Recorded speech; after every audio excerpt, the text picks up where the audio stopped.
pleasure to see so many friends of SIPA and students. And I think I see some individuals from across the campus here today, and very pleased to see that. Tonight's discussion is part of our Tech and Policy Speaker Series, and I can't imagine anyone more appropriate to engage that crucial intersection than Bruce Schneier, who is with us this evening. Bruce Schneier has been thinking about security for a very long time. He's written 14 books on the subject, new one coming out, which I have yet to read. So I'm very excited to have a conversation with him tonight about how he's thinking about technology and security and public policy today. I think it's a very different conversation than it was a few years ago, and it continues to be increasingly important. SIPA is a school of international public affairs that I think is increasingly recognizing the importance of blending fields to deal with public policy challenges today. And so I think more and more of our students are developing a technology background, also trying to use technology to advance their entrepreneurial interests in core areas of their public policy passions, and certainly cybersecurity is an area that is one of those fields. Ours is an area historically of great strength in nuclear theory, in security studies broadly, and it seems to me the right place to expand into cybersecurity as well, because you can't do that unless you have a great school of data science and engineering, which we have, as well as very strong, I think, in security studies broadly. So I'm delighted to have with us Jay Healy as well, our senior research scholar at SIPA, who has really helped launch some very serious work here and training and engagement, as the director of a new report that we came out with this academic year, chaired by me and several others, but it was really Jay Healy's work around financial security and cyber risk that I'm sure we'll talk about a little bit today. So first and foremost, I just want to thank Bruce Schneier for being with us. Of course, he teaches a very famous and popular course and teaches at the Kennedy School, and is also long affiliation with IBM, started several enterprises that I think most recently one has been purchased by IBM. You'll tell us about that, and it's just great to have you here. Thanks. Thank you so much. So let me just start us off with a general sort of question about your worldview today. I mean, the internet was built as an open platform, increasingly, I think, getting fragmented in the world. I think the sense of cyber insecurity, the incidents that are now public, I think are obviously increasing. Is the open internet a kind of historical anomaly, or do you think we have a future for the open internet? I think both are true. It's certainly an anomaly. I mean, the history of the internet is very much a history of accidental prominence and emergent properties. Right? The internet was designed by academics to talk about academic stuff, and then it was used to talk about Star Trek. And then a lot of people were talking about Star Trek, and then suddenly we were doing commerce on it, and banks started using it, and the internet kind of accreted. It wasn't designed; it emerged. And a lot of the decisions that were made when it was academics sharing data or academics talking about Star Trek, we're stuck with when it's a very different internet. And when I look at the history, I really look at those decisions and do they make sense for an internet that is connected to your car and your drivetrain that can be shut off remotely, or connected to a power plant or a dam, or an airline reservation system, all of these critical systems which sort of accidentally showed up. Now, and the question you're really asking is can we live with the open internet? I think the answer is yes, but I don't think we can live with the decisions we made in the 60s, 70s, even 80s when none of this stuff mattered. I mean, countries are grappling with that. Countries largely left the internet alone and let it be what it was because it didn't matter. Now, a few years ago, some countries like China wakes up and says, well, what do you mean our citizens are organizing on the internet? That was for unimportant stuff. So you're saying both are true, but how, in your view, do we maintain the properties of openness if we value those, and deal with the dangers that are, as well as the preferences, which are increasingly, I think, becoming more balkanized? We might not be able to globally. Right? The internet was very much American ideals exported to the world. And a country, even back off from China, a country like Singapore has very different views on openness. U.S. is very much an international outlier on our free speech laws. And can we maintain a single global internet with all of these different laws and even norms? I don't know the answer. We might not. There's a lot of push from some countries to, this is our national internet and we want our rules to apply here. The internet works best when one set of rules apply everywhere. So can we stop what we call balkanization of the internet? And I don't know the answer. I think it's from very dicey years right now, where a lot of countries are pushing for that. Or maybe the dicey years are behind us and we're over that hump. In my own thing, I've been starting to get my head around a post-internet cyberspace, right? We came up with, internet used to be small I, and internet was just a network of networks. And then we made a capital I when we invented this one. And that's why for my students, and I always insist, and I always write capital I internet, because this is a precious thing. This is one thing that we had to invent. There's one internet that is going to connect all of us. And we kind of came up afterward with cyberspace, so not just the internet, but the collection of IT devices that are interconnected, mostly through that TCP/IP protocol.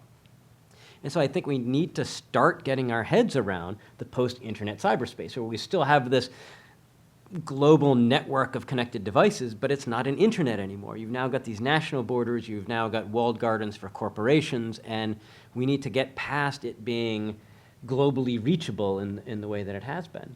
And to one of Bruce's points, the U.S. has been back and forth on this, right? At the same time, it has both of saying it needs to be a single global space where we can all participate, that is coming from one part of government, and just while other parts of government are insisting on the opposite, especially on the law enforcement side. And so even our own government is really in this tension back and forth. Well, I think there's obviously a huge conversation happening in the world that appreciates, the dynamism and innovation that is associated with the openness factor. But at the same time, China is a very large economy that has created a walled garden. And so they've been able to achieve a degree of scale and innovation within that environment. So I think you've been thinking about this for so long. I guess I want to push you a little bit further on, is it a question of scale that preserves, the dynamism, or how do you maintain that dynamism in a world where countries are increasingly creating, their own different forms of standards and boundaries over the privacy, security elements? And we can't assume those are going to be scaled back. In fact, I would think they were likely to increase and have their more national character. And it might not, if we look at what Europe is introducing in their GDPR, that's very much got its own character. These are non-uniform, but they all have consequences. It's interesting to watch some of these different spheres. I mean, China has, in a sense, a unique advantage. They're a very, very large market. so they really can build their own stuff. They have a language barrier where things can be optimized for their language, and which is, not a wall, but it is a barrier for most of us. We will not go to a Chinese website because we can't read it. So they can do things that a smaller country can't do. And also, because of their national policies, they can have national firewalls. They can really make it hard for other countries to compete. And they have their own chat apps and their own social networks that are Chinese, and Chinese use them because it's easier, not because they're forced to. And that's something, let's say, another country that might want to engage in strong censorship, like Saudi Arabia, almost can't get away with, because it's just not a big enough market. Everyone's going to be on Facebook because that's what there is. You're not going to have a Saudi national Facebook equivalent. What I like seeing, and this either goes good or bad. So I look at Europe. Right? Europe is very much the regulatory superpower in the world right now. And the law you refer to is the GDPR, the General Data Protection Regulation. It is a very strong privacy and security law, which is going into force, I believe, next month. It was passed last year, and we're going to see how it's enforced. And looking at Europe's recent track record, they're not afraid to impose penalties on companies that the companies will notice, really unlike the US. And there you have something where sort of the best of regulation will have a knock-on effect in our market, because Europe's a large market. Companies will tune their products and services to the strict regulation, and then we all benefit. And that'll be more true for a product, let's say an internet-enabled thermostat, less true for Facebook. I mean, Facebook can build differential privacy in different markets, and they're likely to. So and there I see regulation helping. And I look at something like China, which will impose restrictions on what Apple does and Google does, and those companies will go along because it's too big a market that they don't want to pull out, and that could harm us. So, I mean, I see a lot of moving parts here, and it's not clear how this is going to work. I mean, we will be better off the fewer different sets of regulations a company has to follow. But there's been a lot of examples in the US where states have different regulations, and the companies are managing okay. So my sympathy for them is kind of low. For the companies. For the companies, that I think, just deal with it. This is the way law works, and this is a cost of you doing business. So breach notification laws in the United States. And there are some 30-something states have them. There's no federal law, and we all benefit. I mean, if we, and I don't know where New York falls, but if we are in a state without a breach notification law, because every company we deal with has customers in California, the notification's public, and when we learn about breaches.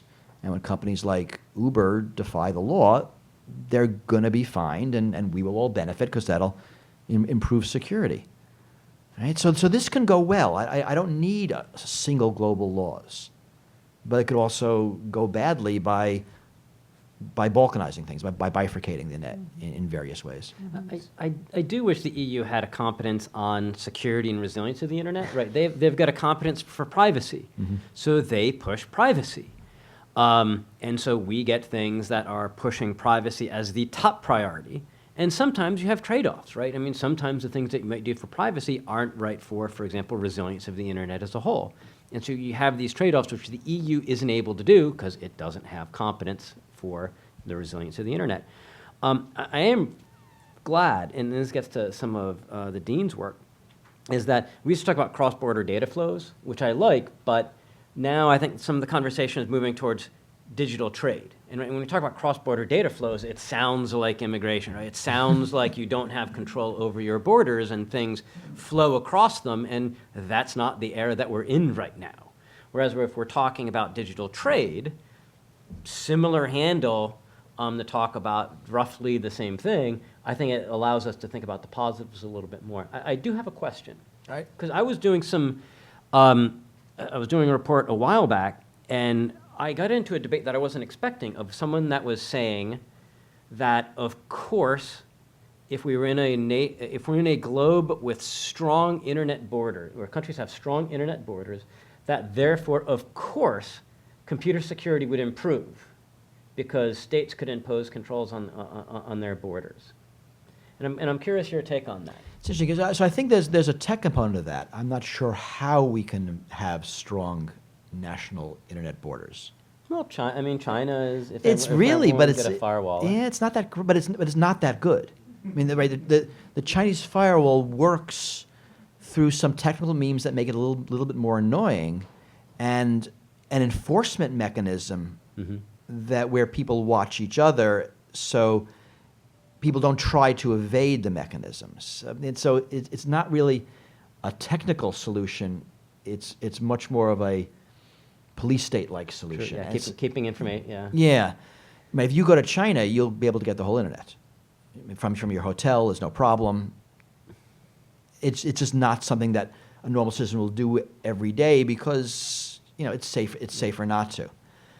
Well, imagine So- we could get better. But imagine that So postulates. General Alexander gets his way in the United States, and Fort Meade is now kind of a defender, and Right. So they're very porous borders. I mean, there's lots of ways to get directly to someone. I mean, someone sitting in this room that won't go through the national border, and I think that will always be true. If you're assuming you're against geopolitical threats, against threats from other countries, you will get some increased security, right, at the expense of forcing your border to do a surveillance-like inspection, and with the problems that causes. I think you'll be more vulnerable to other threats because of the architecture you're being forced to build. Right? And this is going to be a question of, what threats are you concerned about? Are you worried about freedoms and privacy and liberty and the free expression and the right to exchange of ideas? Or are we worried about, scams coming from other countries and draining our bank accounts? Well, I think you have written a lot on the threat environment, and to help orient us on how you see the threat environment, could you just share a little bit more about, what are you most worried about in terms of cybersecurity threat?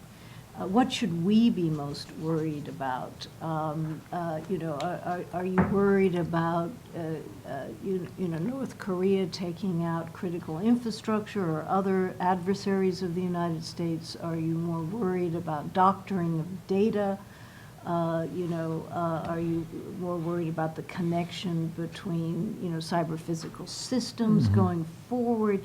I mean, there's such a large landscape. How would you prioritize these worries? Luckily, you could worry about everything. I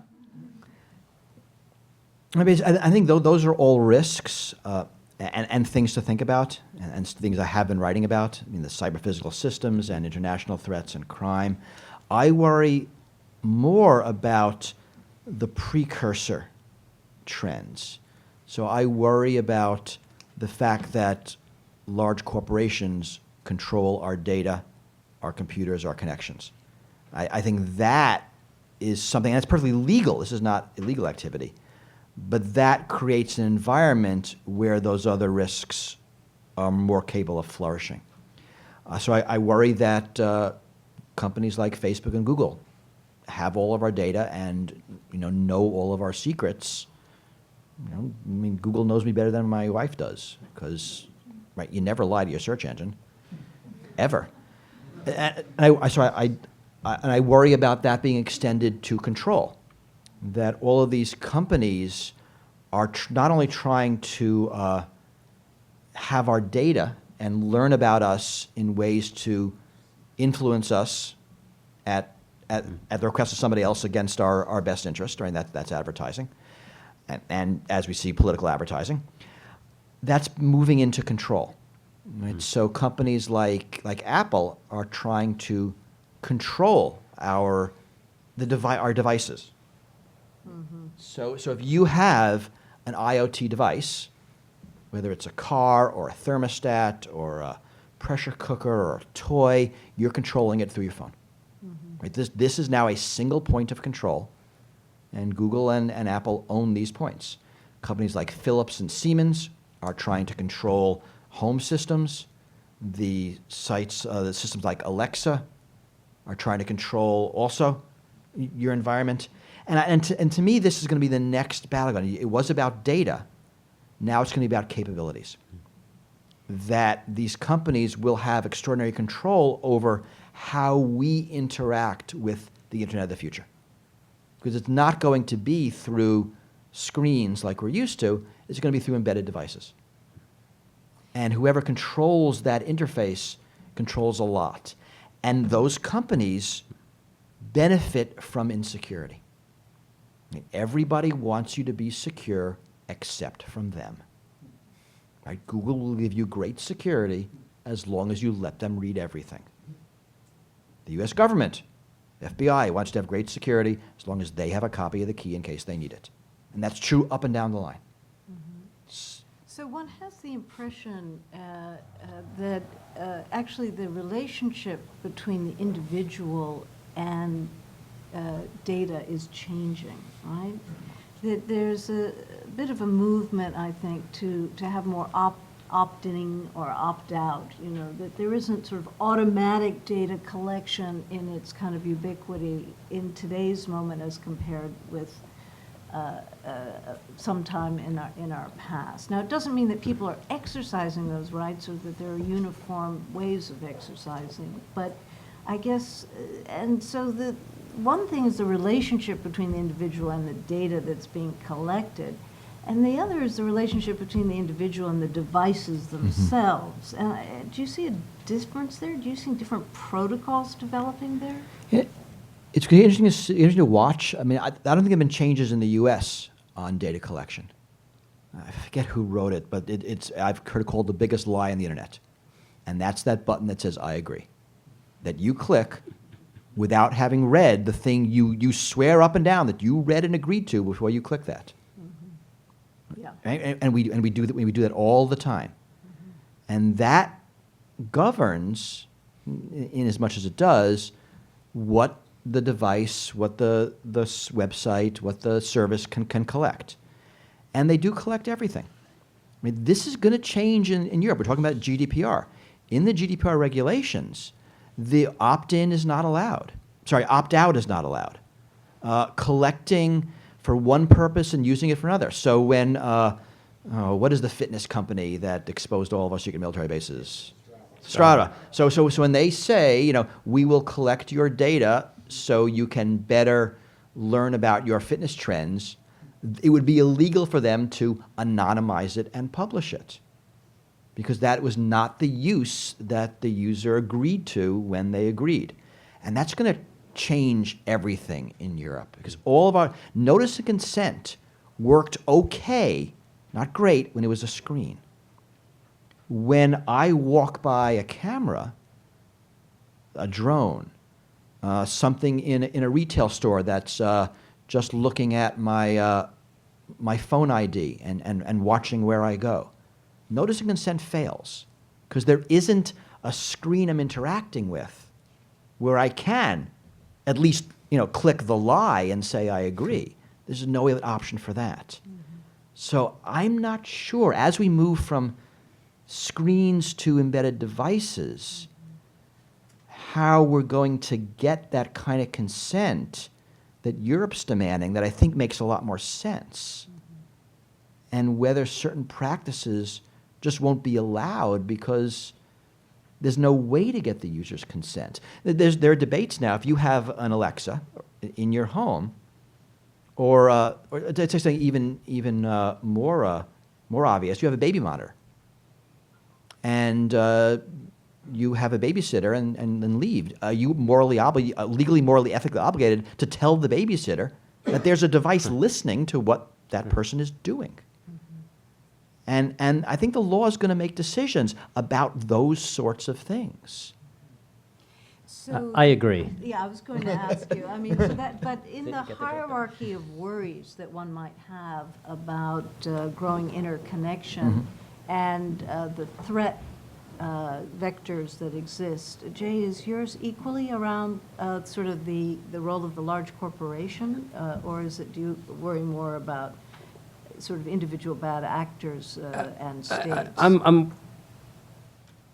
I'm split. You know, especially someone that has government background and you know, and talks We have to lots of students things to worry about. and wants to encourage students to go into government and to serve. I also see that if a lot of the, especially in the United States, for the last couple of years, I feel like if we want to make a difference for these changes, perhaps it has to be at the platform companies themselves where you can implement those changes. Mm-hmm. I'm working through that myself. I tend to be more worried about the vector of the overall direction. Every year since I first started getting into this, cyber conflict has been worse than it had been the previous year. One of my favorite quotes was, few if any contemporary security controls can stop a dedicated red team. Saying if a red team, like if you pay a hacker to try and break in, they're going to get through. And it's essentially saying that the attacker has the advantage over the defenders. And that quote was from 1979. So for 40 years, we've known that the attackers have the advantage and are going to get through. And so all of us that are in the business of computer security, right, at best, we've been spending all of our effort to break even. At best, the Red Queen effect, if you will. And so I worry that if just doing more of the same is not going to get us there. And so if conflict every year has been getting worse and the attackers had the advantage decade after decade, how long can the system stay in equilibrium before the attacker just doesn't have the advantage but has supremacy? Where it's every time you try and launch a new product, there's going to be well-minded security researchers, hackers, nation states that swarm over it and take it down. And a fundamentally different kind of internet that we have now. And the example I use, Bruce and I, we both talk about Gutenberg in the movable type. I say, imagine if 20 years after Gutenberg had invented or had developed the printing press in Europe, that the Pope, the petty princes of Europe, pretty much anyone that cared, could know exactly what was being printed, who was printing it, and to whom that information was being passed, right? You probably don't get the Enlightenment. You probably don't get the Renaissance. You've changed the vector of human history, not for 10 years or for 20 years or 200, but for as long as there are humans in the universe. Our potential is going to be less because we couldn't trust that underlying communications mechanism. And yet that is exactly the situation. Well, that is analogous. I mean, see, when I was a think tanker, I could say things like it is exactly. Now that I'm a senior research scholar, like I've got to be more precise. Right? That certainly has echoes to the situation that we're in today, where exactly what we're printing, who's printing it, and to whom we're passing it can be known by anybody that particularly cares to look. And sort of bring that back to what you said earlier, and what I started with. What's changing is that the internet is sort of accidentally permeating everything. So when I think about the technical threats, I worry about autonomy, I worry about automation, and I worry about physical agency. That our computers are now not just about data, they're doing things. Right? So this phone can raise the temperature in my house in Minneapolis. It could lower the temperature. If you hacked into this phone, you could lower the temperature and burst my pipes before I got home on Saturday. Right? You can destroy property. We've had people hacking into cars at speed, disabling the drivetrain. And so these things, so it's automation, right? Think of the flash crash, how fast things happen. It is autonomy, right? Things happening without a human saying, wait, don't do that. And then physical agency, touching the real world, implantable medical devices, automobiles, power plants. That's the environment change that's happening now. And you haven't mentioned AI. It's sort of, everyone's talking AI now. It seems that problems end up bringing in AI on every corner. But I mean, let's just say deep machine learning will create a degree of autonomy and autonomous decision-making around certain kinds of things. How worried are you about that direction? I'm less worried about AI as an end state because I think it's the precursor technologies where the risks lie, and we're going to hit those a lot earlier. I think a lot of the AI doomsaying is a projection of our current fears, like all science fiction is. Right? We project our current way of thinking onto the future, and right now we end up with dystopian AI. And I don't think that's necessarily a real projection. But all of the things people worry about AI are going to happen well before AI. You don't need RoboCop before you have to worry about someone putting a gun on a drone and having it, latch onto somebody's MAC address on their phone and start assassinating people. I don't need AI for that. So, these things are happening, and, obviously they're producing a lot of efficiencies and innovation and economic growth and new opportunities, as well as dislocations in the dark side. And we could talk about both, but we can't stop these trends in some respects. And so what is your remediation strategy for the world we're in? So this is hard, because I think in some ways we have to try to slow some of these trends. And that in our society, when a technology is able to kill you, it is regulated. Right? It's pharmaceuticals, it's automobiles, it's airplanes, it's construction. And we just don't allow unfettered innovation in pharmaceuticals. I mean, we don't. We say, look, there's going to be some very expensive testing before you can put that in someone else's body. That's the way it goes. I'm sorry it affects your profits. And we do that because the effects of getting it wrong are people dying. And when the internet becomes one of those technologies, I think we're going to start having serious conversations about regulating it. Now, you point out, I think rightly, the international nature makes this much harder than pharmaceuticals. Right? And then how do we deal with the fact that these services will be available on the internet from other countries? Not everyone's going to follow the rules. But I think that is where we're headed. And one of the reasons I talk a lot about government intervention and regulation now is my fear is that there'll be a disaster, like someone will crash all the cars, and not just a car. I mean, these are computers failing, right? And computers fail differently. Cars fail where we know how cars fail. Cars break once in a while. We have some mean rate of failures. Computers break in a different way. They all work perfectly until one day when none of them do. And when that type of failure mechanism hits cars, you can have some very scared legislators calling for regulation and, can you have a law written in 2 hours?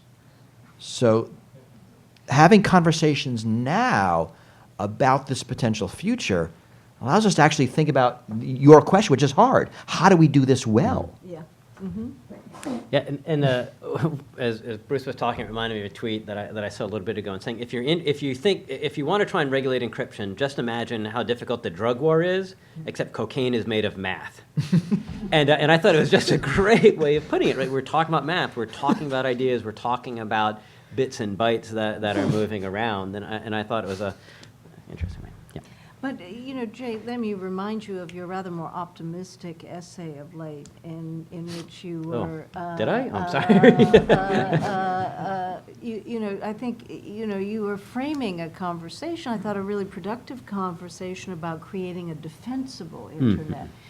Where, in fact, there were interventions of a policy nature and a technology nature that could achieve improvements at scale, and we should identify those because there's a lot of bad hygiene that is producing vulnerabilities that could be remediated. So, I mean, that takes us somewhere we should go, doesn't it? Yeah, and we said specifically in that report that this need not require a Cyber Manhattan Project or a Cyber Moonshot or any of the others. I mean, that might be nice, but the quiet application of the right kinds of solutions, the patient applications of the solutions which give the defender the most advantage at the greatest scale and the least cost, can give us a whole lot of areas. And we looked at the solutions in there. We've got a few copies hanging around that say, within technology, operations, and policy, within the enterprise, and across cyberspace as a whole. Solved in 2 pages. Right.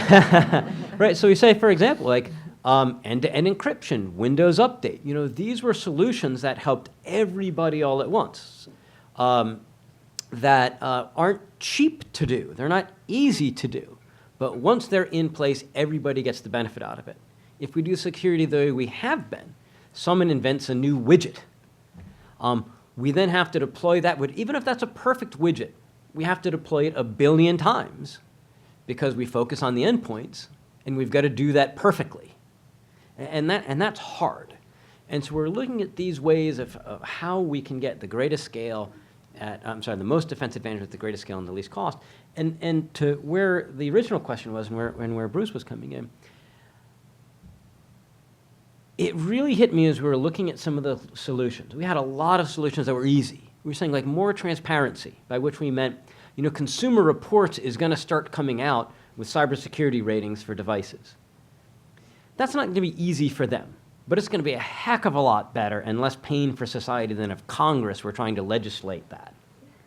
This is a lot easier to align the market incentives to get the right thing happening than if we try and do it. Some of the other solutions, which undoubtedly gave us that leverage we were looking for, were liability for software manufacturers, for example, or holding ISPs responsible so they can't pass the trash, right? So that they stop the tragedy of the commons so that they've got to detect cybersecurity problems and attacks rather than let them pass. Those hit innovation. And what really caught me, Dean, was I went back and I reread one of the original books in the space, Future Shock about Alvin Toffler. Yeah. He was writing in 1970 about how the future shock we're going to feel of all of this technology, especially but not only information technology, is going to give us this feeling of psychological sickness because we're not going to be able to chase after it. Some people will, especially in cities. But many people are going to feel like they are forever chasing and being left behind and feeling strangers in their own country, in their own society. And it really made me, reading this from 1970, say, maybe we need a large macro break on innovation so that we can catch up and deal with this. And I'm not comfortable with that finding. I'm not comfortable with that. But reading this from 1970 and saying, boy, did they get this right. Well, I don't know if that would make you feel better that productivity is declining, so you may get that unwittingly. But I just don't want to let Bruce go with, you need to give us a path forward if you're thinking so deeply about these risks. That's totally fair, and I'm writing a book on this, and it is due at the end of March, so I will have better answers in 2 months. This is, and a lot of it is these sorts of pieces that Jason was talking about, that liabilities and regulations. I think it's very important, and you sort of see it in some of the things we're talking about, that we need to align tech and policy. That the best tech won't do any good if people won't use it. And people will use it if the policy surrounding that makes it obvious for them to do it. And that's going to be regulations and liabilities and the rules that set the playing field.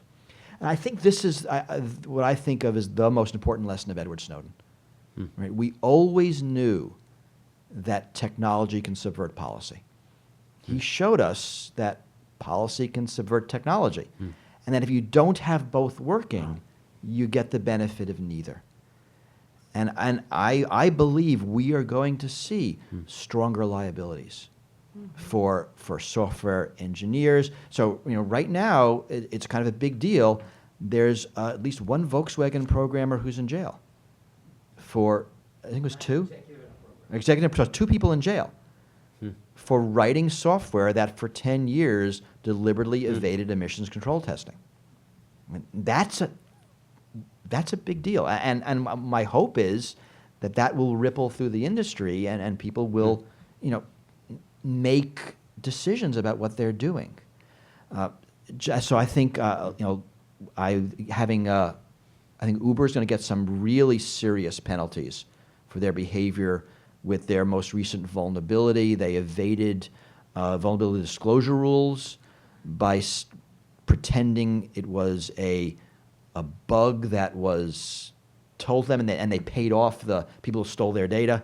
Really bad. Then recently, they admitted they did the real wrong thing. I think it was a congressional hearing a couple of days ago. So I think we are going to see more of these penalties. I think that is very much a way forward. that liabilities are coming into our industry. More professionalism is. I think there's going to be some level of engineer that's going to be licensed in the near future. Would you slow down for example, the autonomous vehicle or semi-autonomous vehicle? There's so much data that shows that the safety consequences are very great, Right. which is why this has moved much faster than I would have anticipated, because the agencies are looking at that data and putting some weight on it. Right. So- And I mean, surprised me, but I think it's moved faster just because the tech has gotten better than we thought. Turns out throwing a lot of computers at something really does make a bigger difference than we thought 20 years ago. And that's all of machine learning. It's not new theory. It's just a lot more computers and a lot more data. And things have worked that you didn't before. Driverless cars are almost a special case because humans are such terrible drivers. I mean, we kill 40,000 people a year. And we are just terrible drivers. So you don't have to be a very good computer to be better than a person. Right? You just don't. The bar is so low, plus computers never drink. Right? So score. But here again, the precursor technologies, I think, are just the car. When I tried to buy a car last year, I couldn't buy a car with the features I wanted that didn't have an internet connection. I was unable to purchase it. Right? I could turn off, getting the updates to the GPS, but it has an internet connection, and I'm pretty sure I can't go in there and unclip a wire and turn it off. Or if I did, I'd void my insurance. So that's where the risk is. Adding the driverless car, I don't think makes the risk that much greater. So my risks are today. This is why, again, back to not worried about AI. The precursor technologies are where the risks are, because that is now an automated system that affects the real world that can be hacked over the internet, even though it is not driverless. I must drive it. And And if the I- interim steps forward are increasing transparency and Yeah. liability Which is good. for those elements around which more expertise would make a difference. But there are a lot of elements around which expertise will not make a difference. And so I think there's not a CEO in America that feels that they can create a truly defensible corporation against a sophisticated state actor, devoted to penetration. So would you put liability, how would you deal with liability in those circumstances? So I think this is probably a better place to talk about this. I usually talk to techies that have to a techie, a standard is a document that you must meet to the letter or you fail the standard. So your normal engineer, when they think about regulation and standards, that's what they think of. They think of the standard for, wireless. And if you don't meet the standard, you're just not a wireless device and you can't communicate and it doesn't work. It's all or nothing. And we know that regulation and liabilities and standards are much more flexible. They're open to interpretation. They have things like take due care. And they change over time. A bunch of years ago, people remember, Netflix had the Netflix Prize. They sent out a bunch of anonymous data and said, anybody who can give us recommender systems that will improve people's movie recommendations, we'll give a lot of money to. Some people said, oh, let's do something else. And they took the data and de-anonymized it, annoying Netflix. And it was a big incident. They were not penalized. But when they ran the test again, the contest the next year, without any changes, the Federal Trade Commission said, what the hell are you doing? And because the world changed. The first time was a surprise, and you're allowed to be surprised because we didn't know how bad it was. Second time, you knew. So, I see some the same flexible regulation regimes that we see in other industries applying in the computer industry. And yeah, it is going to slow things down. That's going to be the effect, but we get to decide, do we want speed or security, because we kind of can't have both. And on the, on the issue of the software, the liability for software makers, I generally come down on that side, at least things like nutrition labels and the rest, so that people know what they're getting and what software is going to be in this product they buy. But a lot of that continues concentration, right?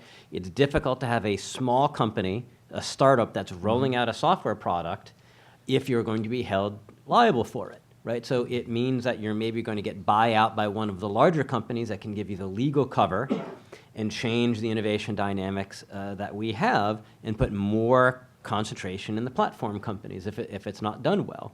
That might lead us more secure overall, but it does lead to these really important effects. On the liability for companies themselves, one of the big issues that comes out, and it happens, it happens all over Twitter whenever this happens, is this company got hit. Let's not tear them apart because then we're blaming the victim, right? Mm-hmm. This is really hard to get right. No one can have a perfect defense. This company got hit, and we should blame the victim. And there's a lot to that. There really is. Some of the companies that might have hit by WannaCry or NotPetya, right? They hadn't had a chance to patch it. They were going to, and they just get hit before they did. But what we haven't done, and this is one of the things that I picked up from a lot of Bruce's writings over the years that taught me a lot on this, we're going to find the solutions in this space that we do in other places in society. We don't know yet when a company gets hit very well on whether or not we're blaming the victim or if they went down to the beach and the beach said, don't swim, riptide, sharks, jellyfish, swim it, don't swim here, you're going to die. And they say, hey, what great water, splash. And a lot of the companies that get hit did that. They were like Equifax. Let's talk right? about Equifax. Right, they avoided all of those signs. It's not blaming the victim. They had all of these things posted. Do not do this kind of stuff. And they went in anyhow. And in our debate, we're not really good about separating which of those two categories that a particular company or individual happens to be. Right, because if you think about a company like Equifax, which if you have best practices, even minimal, they didn't follow it. So you can say, you're Even not doing standard practice, not even best. You're not doing the things that a reasonable company is expected to do if they have all this data on individuals.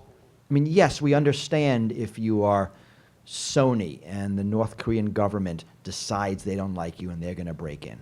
We're not going to hold you responsible for that. The attackers, it's above your pay grade. They're going to get in. But, if you make it stupid easy, then it's your fault.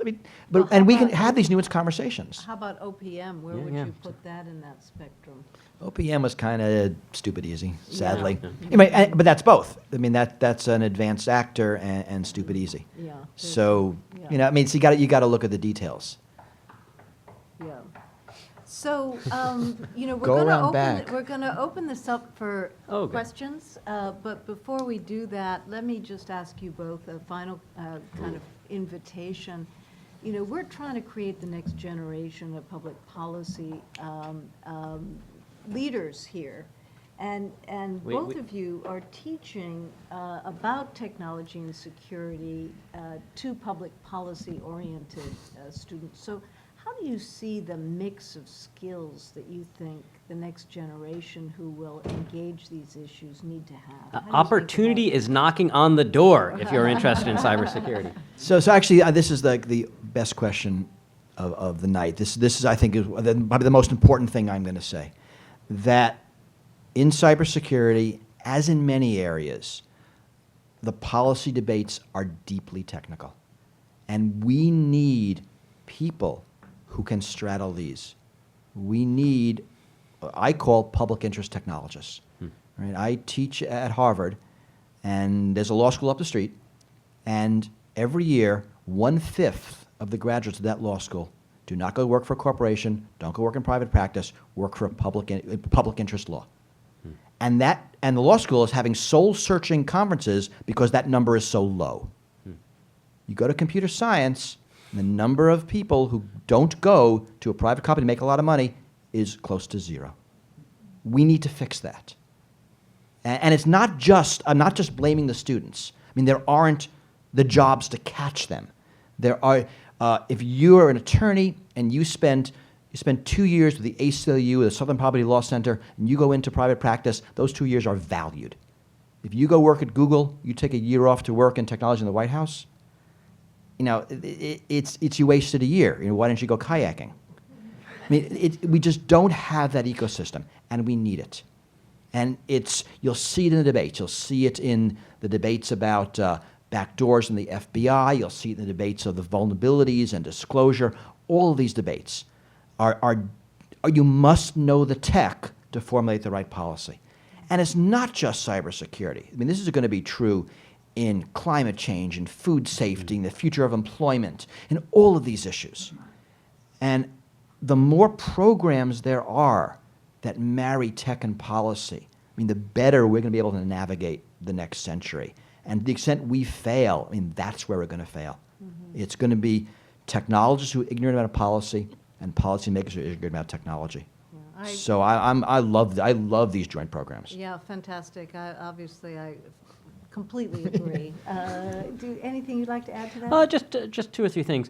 Well, I agree.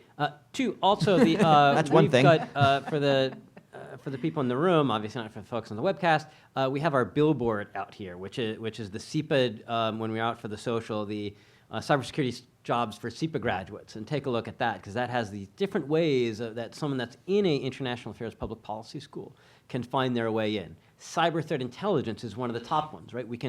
International affairs public policy students can write, think, they understand the world, they understand the geopolitical situation. So if we can get enough understanding of technology, it's a great place. There are a ton of jobs in it, and then once you're in there, you can move laterally into other places.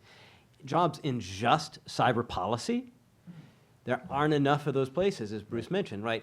State Department has maybe 30 Foreign Service officers and others that are in the space. DHS has maybe 15. FTC has very few. Commerce has some, and they're great jobs, but there aren't as many to catch those people that are interested. And just to close, one of the favorite class that I've taught here, all of my classes and all my students are my favorites, but one that was really good was we taught last semester in cybersecurity, tech policy, and law. And so our colleague Steve Belvin is here from the computer that's science exactly the name of school. my class. It took us 3 professors to do what you do, right? So we had Steve Belvin, one of the classic folks in computer science, right? Helped invent firewalls, right? One of those, and Matt Waxman from the law school, one of the top national security lawyers, and me. And we had 9 students, 9 comp sci students, 9 law students, and 9 international affairs. It's way more fun than my class. And we put them together into teams to look at these different areas, like looking at blockchain, looking at civic technology, looking at the replacement for social security numbers. So you had tech students, comp sci students, law students, and public policy students all looking at these areas. And we've got some of those students. We've got some of those students here, and we'll talk to them during the social. Fantastic. That was a great course. I think we're building other courses that try to do this. It requires injecting a bit more flexibility in some of these other programs. Are you looking at joint degrees? I would love to see like a joint JD and computer science masters or public policy computer science. Well, we have lots of people who do that, but we haven't yet created a revised curriculum. Right. I mean, like 3 years and you get both degrees kind of thing. Yeah, so that's a challenge for the future. I think that's happening more naturally around data science and some things, like data science and business. And I think there will be more of these coming. Absolutely. I'd love to have us build such a degree. But let's open it up and hear what's on your minds. Who'd like to start us off? It's such a quiet group here. Yes. Sir, right there. Yeah. Niall Ferguson, the historian, has said that, in his opinion, there's no way to ever protect against a non-state actor hacking, that the internet will always be vulnerable. I mean, he's a pretty smart dude. There's actually, I mean, on the one hand, you can say that's true, but there's actually a lot of nuance. because the attacker does have the advantage for a whole lot of reasons I could spend an hour explaining. And that's been true since the 70s, we learned. But that doesn't mean all attackers succeed all the time. Yeah. It really is a function of the skill, the risk aversion, the tenacity of the attacker versus the defender. So yeah, I mean, if the government of China wanted into your computer, they're in your computer. And if they're not, one of two things is true. Either they don't want to be in your computer, or you're not high enough on the priorities list, right? They got enough people to do 10,000, and you're 10,020. Yeah. And so there's security there. A lot of the attacks we see, even though from sophisticated adversaries, are very unsophisticated attacks. The attack against the DNC was not a sophisticated attack. Now, if those unsophisticated attacks failed, would they have tried the sophisticated attacks? Maybe. Maybe they would have decided these attacks we need to save for a more important target, for a different reason. So there's a lot of calculus in that. But yes, you're moving aside everything else. It's the attacker against the defender. The attacker wins. But everything else plays into that in the real world. And I'd like to add one point on getting out of that situation, which is extremely difficult, and then add another point of subtlety to this. One, it's in part true because it's so complex, right? Even as someone that's been in this business as long as I have difficulty trying to secure myself as well as I can, right? It is just tough. And so the kinds of solutions that we push are those, as Bruce had said in another context, that take the user out of the solution. It has just gotten so tough to try and do this. We've got so many devices. We've got so much around us. It's going to be generally true. But we shouldn't make too much of it. It's really easy to use cyber capabilities to take a target down from the other side of the planet. Trivially easy for many targets. It's really, really difficult to keep a target down in the face of determined defenses over time. Now, my background was from the Air Force, right? This was a classic Air Force problem from the 1930s of saying the strategic bomber is going to get through with a flick of our industrial web fingers. We will take down the other side's factories and infrastructure, and therefore we can win the war. People are going to panic, and we'll win the war in 215 days if Congress will give us this many B-17s, right? This is the way that the Army Air Corps thought, and all major air forces thought. And it turns out that it's not true, that it's easy to take a runway down, a factory down, but then they're going to rebuild it. So far, this has been true. Right. It might be easy to take a target down. And this is where we worry about industrial control systems, cyber-physical systems. It's easy to take it down, but then you reload the hard drive, you bring your backups, which is easy when it's just a computer. But when that's a dam, when that's an electrical grid, when that's a car, then you're actually physically breaking something, not made of ones and zeros, but made of steel and concrete.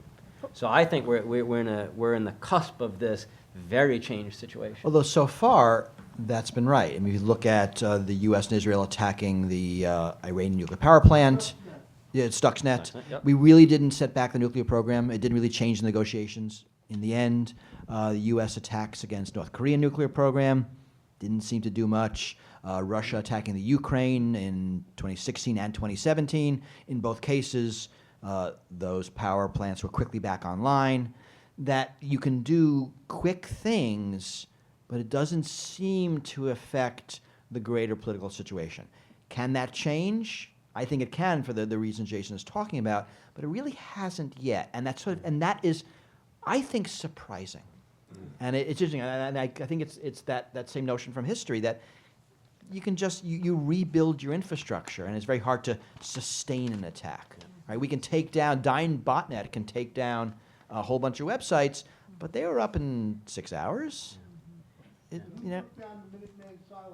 Do you have an opinion about that? I do not. I don't even know they were taken down. No, yeah. And this point on the Air Force, especially one of our colleagues, Greg Rattray, who did the first PhD in international affairs on cyber warfare, and now he's at J.P. Morgan. And that came out in 1999. I'm sorry. Now he's at J.P. Morgan. We should think. We should all think about that. Right. So when you hear that cybersecurity job's coming, right? So, great. Okay, next question. I think, was this fellow in front of you, Hugo? Oh, you, all right, you have the mic. Okay. Hugo's in charge. Hugo's in charge. As far as I understood, there's these different levels of risk. One is the, like power plants or like very large infrastructure, infrastructures that could get hit. And then there's the risk for individuals, let's say bank accounts or social security numbers or cars that are more felt on a more individual level. To what extent do you think that from the past, looking at drugs, looking at cars and like seat belts or risk of perceiving flight and aircraft and how that has changed over time, just history, where people, once they perceive the risk and are informed about it with transparency, that they will push through like really purchasing more secure products or just making choices that will have just a strong enough impact as well as policy making. So I'm not optimistic about that.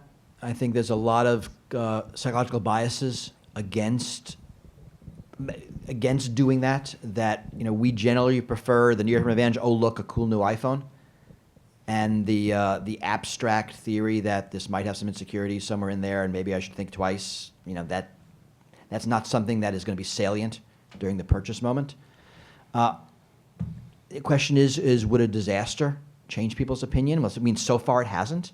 And I thought OPM might have, because pretty much every government official had their personal data stolen by the Chinese, and you'd think they would care about that. But nothing. Equifax, there were some very strong words. I testified before a House committee, and both sides were really pissed off. Yet absolutely nothing has happened, and nothing will. So I don't know. I don't think that people's perceptions of risk will rise to match the actual risks, because the risks are abstract, complicated, technical. And when you look at history, we did not get safety or security in any product without government intervention. Not cars, not buildings, not working conditions, not food, not flammable pajamas. I mean, nothing. that it does take government to step in and say, these are going to be the rules. You cannot make a product that kills people. You're just not allowed. I know it's cheaper. I know they'll buy it. You can't do it. Well, I don't see any other. I wish there was another way. But I see this as a quintessential market failure. I love those points. That's really great. Another one of our colleagues, Dan Gear, says the enemy of security is not insecurity. The enemy of security is convenience. Right. And that has been core to this. So unless we can make the privacy decision or the security enforcing decisions easy to make by taking the user out of it, like end-to-end encryption, all right, good. I mean, when it's easy, when people say, oh, good, I get Apple isn't just easier to use, it's going to give me more security, people can choose Apple devices because of that. When I have people bang on the table and say, well, we needed a cyber moonshot or cyber Manhattan Project, I say we need a cyber silent spring, a cyber unsafe at any speed, any speed, right? Of this book or this thing that just changes the moment in the way we think about that. Some of my colleagues say, "Oh, digital Pearl Harbor." I was like, "Whoa, let's bring it. Let's bring it down a little bit here. Let's get Silent Spring first, right?" I think we're all getting smarter. I think we're getting smarter. How about you? Do you have a question, comment? He's definitely getting smarter. Thank you. Such an interesting discussion. Thank you very much for organizing it. Just two requests, if I may. Bruce, if you could talk a little bit more on the precursors that you're worried about. You talked about the concentration of data. Mm-hmm. But please tell us a bit more about other precursors that weigh on you. And perhaps, Jason, could you talk a little bit about deterrence theory? I mean, if this situation... You actually picked a good person for that question. If the situation we have now so obviously favors the offense, what parallels are there to early nuclear theory, nuclear warfighting? There's got to be some thinking there. Thank you. Thanks. So Great questions. The precursor technologies are the ones I mentioned earlier. It is autonomy, automation, and physical agency. That as computers move into areas that are traditionally human, that we have the potential of moving the ways computers fail into these formerly ways humans fail. And the cars is a great example. Instead of just cars crashing randomly, you get no cars crashing or all the cars crashing. Right? You have that all or nothing. And I see a lot of worries because we've built all of our security systems around the human type of failure and not around the computer type of failure. And an easy one would be autonomous weapon systems. Right? So you can certainly imagine we're going to move towards those. But what happens when you put a human out of the loop? What happens when can someone hack your system and suddenly the weapon's on fighting for the other side? Right? It was something that would never happen at scale. I mean, yes, you could have individual soldiers, you could turn them, but you can never turn the entire system. So those are the technologies. And machine learning flows into this, but it really is the automation. Look at the flash crash of 2010, I forget the year. Right? And so these are the. So this was two. But what about the flash crash? So these are two different programs that interacted in such a way that caused a stock market crash, because they were interacting so fast. By the time anybody realized what was going on, and a human said, someone pushed a stop button somewhere, it was too late. So the benefit of automation is speed. I mean, we can do things faster, which is great when they work and disastrous when they don't work. The slower human maybe is not as good when it's working, but it's not as bad when it's failing. So those are the precursor technologies I'm worried about. All right, now deterrence, which I'm going to be interested in listening to. Yeah, there's been. He's been taking notes on this, so he's ready. There's been a ton that's been written on this. DoD is extremely vexed about deterrence right now. As a matter of fact, they're having a 2-day classified conference next week. I mean, this is really on everybody's minds right now. But a lot of times they're not necessarily interested in the stuff that the academics do, because we're great on these grand theories of deterrence, which I'll talk about in a second. They're interested in very specific pathways of deterrence, of deterring very specific actions or coercing or compelling people to stop doing that they're currently doing. So to them, it's a very specific problem of this. So it came out 2 weeks ago maybe that the new nuclear posture review was going to say that we might use nuclear weapons in response to getting hacked. A lot of Twitter blew up about that, a lot of eye rolling that happened.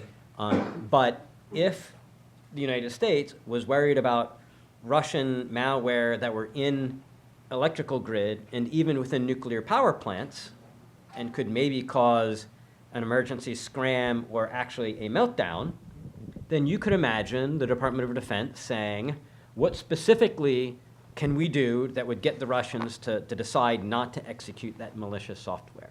So that, I think, I don't know, was that in their mind and specifically when they were doing, but to me, that's the kind of path that they're currently looking at.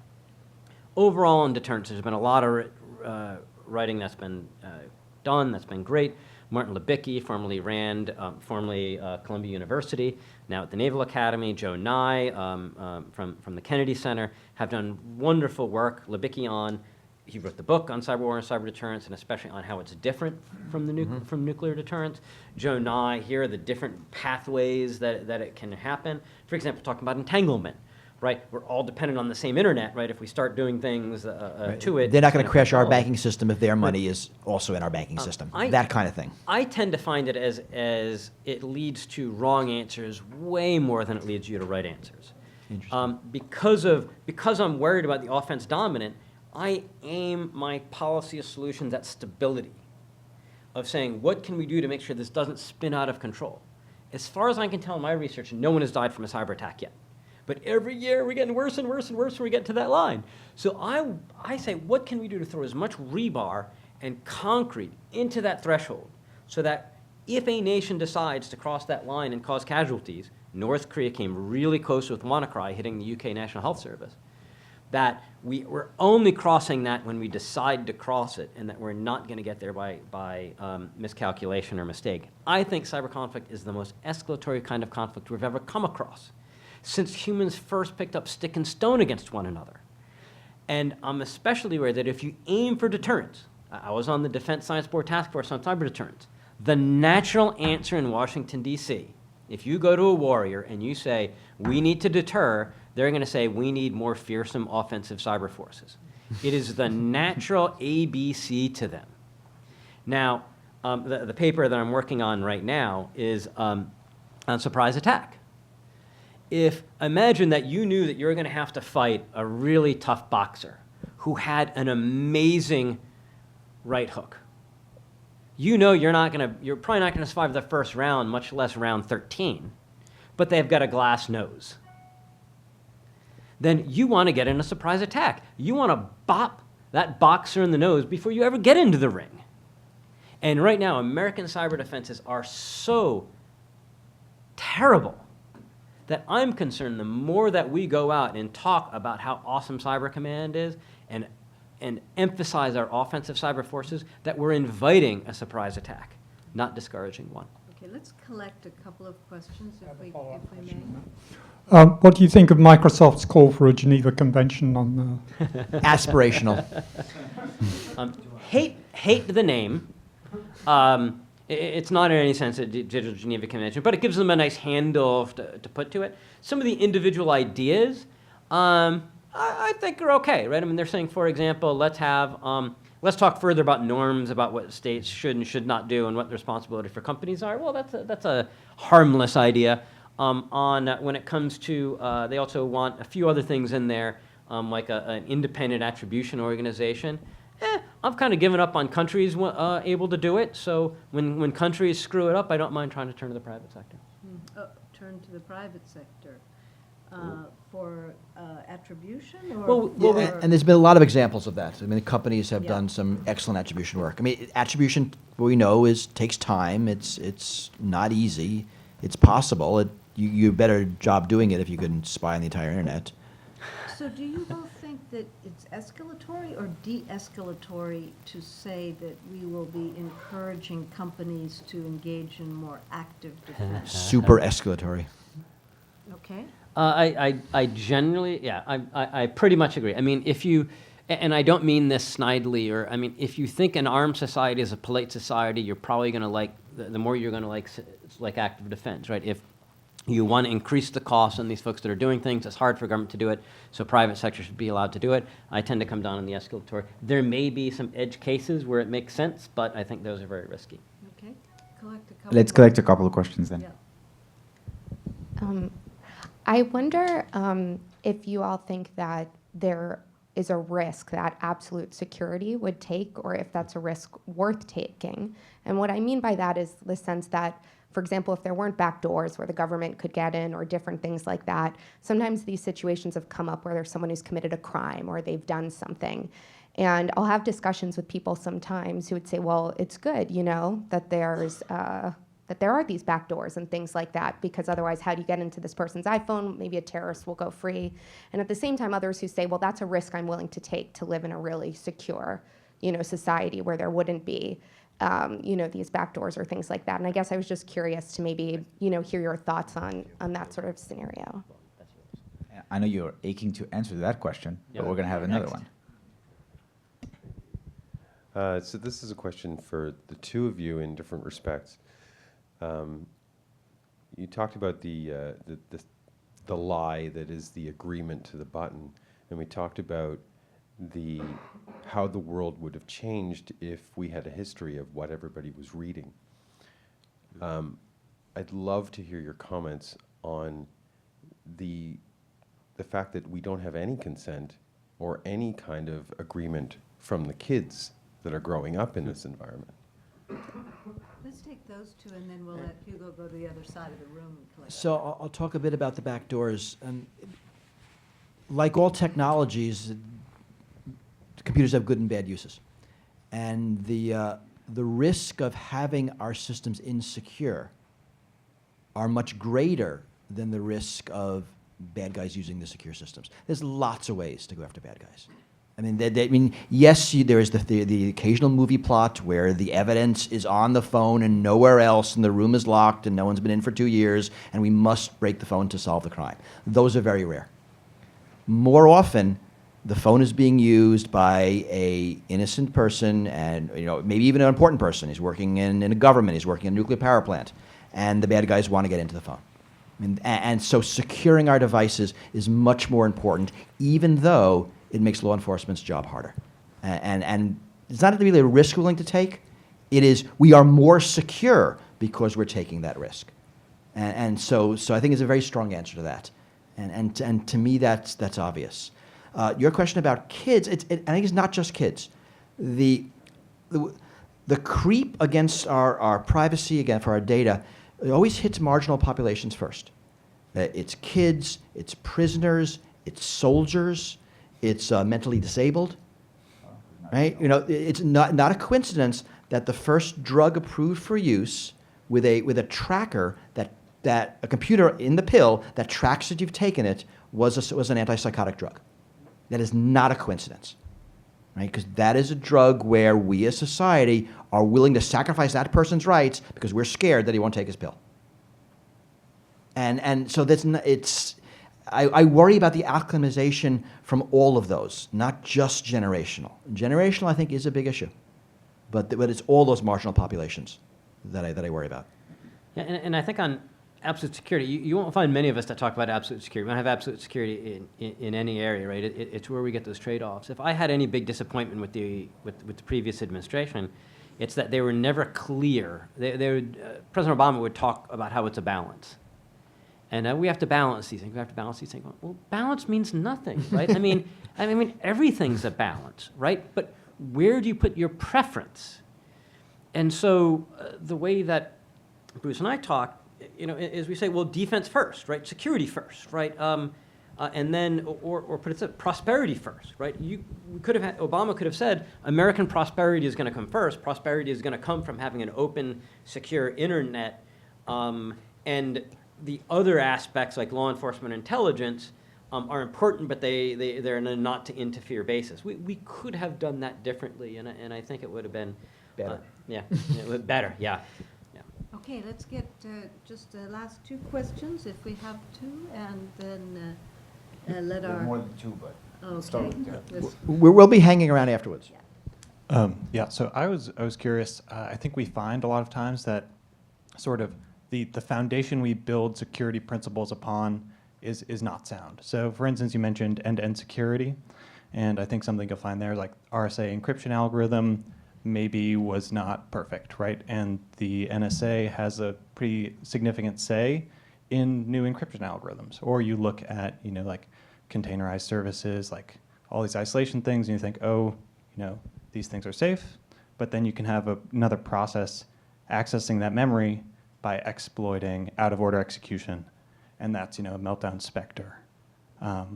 So I guess what do you guys think about how to define these foundations of security in a way that lets us build a truly secure sort of model? Small question.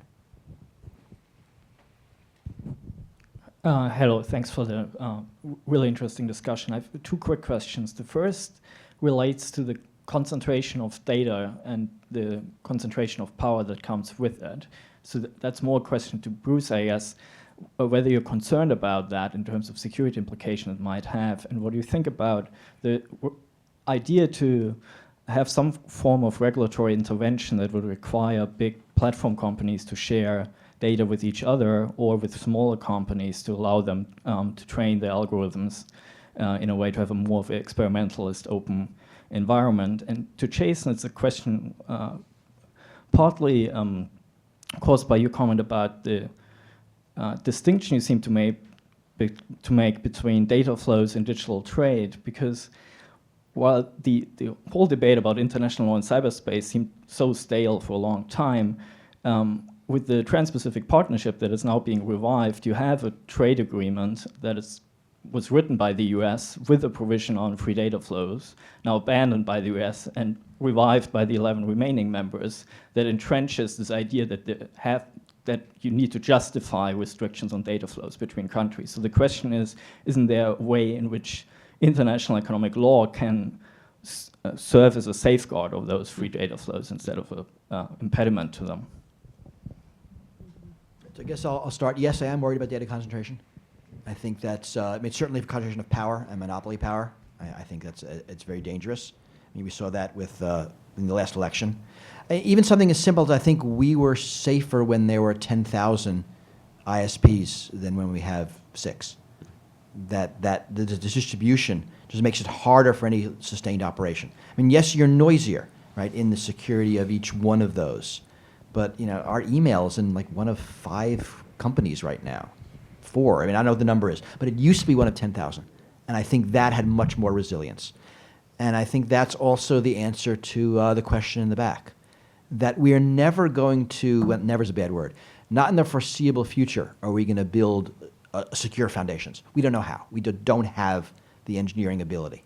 So how do we build a resilience system that can handle failures at different levels, even down to, you know, something happening on the chip without destroying all security or a flaw in the encryption algorithm?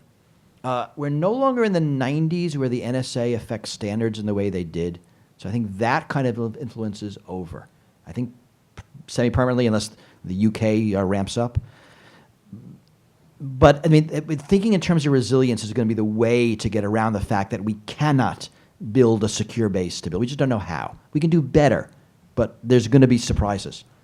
And one of the things you've written about for decades is, right, I mean, in no area do we have true security, right? Everything is just a matter of good enough. Everything. And, you know, the classic example is the safe, right? I mean, when I was in intelligence, right, I mean, the safe would say this is secure for this long, for this many, you know, this person using this kind of drill, or in fire, right? I mean, you're certified for this kind of fire for this long. And so it's been tough because in security we've said, all right, we'll try and build it so that it is secure enough to keep out the script kiddies, but it's not going to keep out China. And that's what I think threw us off with things like Meltdown and Spectre, right? Because it was happening at the base, level, what Bruce calls class breaks, right? I mean, everything breaks at once. And so we think we've got, you know, you have to be this tall and then to do a kind of attack, and it turns out those kinds of assumptions aren't as true as we thought. On the trade flows, I suspect you know more than me, so maybe we're going to have to catch up on that. But I think I think it's right, and I like where are these areas where we can take, you know, where, as we've said, where can we take these analogies and these mindsets from the other areas and how we've solved these and bring them over? One that I really push is to try and convince Washington, D.C. to get out of this warfare mindset and start saying, imagine the kinds of solutions that unlock in our minds if we think about this as an environmental problem. 100 years ago, Canada successfully sued the United States.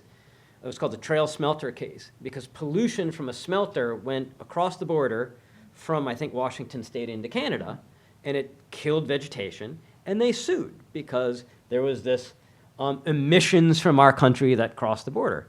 Boy, you could, and as an interesting lawyer, come up with an interesting case of how emissions from one country were affecting your other country. What would it mean to have cap and trade? If you're an ISP, you can have this, or an AS, you can have this much botnet traffic or other hazardous emissions, but if you have more than that, we're going to tax you on the rest, or you have to buy a license from someone else. Maybe that's a crappy idea, but at least it's starting to think about what are these other mindsets that we can use. Let me just say, Maybe it's a great idea. As an international trade lawyer, we've been there, and we have a few ideas on what are the externalities. I mean, the international trading system was established. The rule framework, you have to accept that there are externalities from national actions, and that's why you want a rule framework. If you think that only your economy matters, or that you can control all the externalities, you won't want to create those international rule frameworks. So I think the whole system has recognized that fact. I personally would say to you, the TPP is the most sophisticated framework that we've seen around the digital economy, cross-border effects, but it's still pretty limited. You know, it's talking about no taxation of e-commerce, it's talking about you know, no mandatory source code access and no data localization requirements, and those are good things, but they are they're building blocks, I think, towards, and of course, even those things are not ones that all of our important trading partners could agree to. So there's a lot of work to be done. So what a fantastic conversation, and audience, please join me in thanking Bruce for being with us. And Thank you. Thank you. Nicely done. Sorry. I think we have a few minutes if others want to congregate, as well as perhaps a reception. Yeah, Is that right? let's go out there where there's more room. And it's a reception for, I think, 3 or maybe even 4 of the different SIPA student groups that are involved, and so please talk to the students.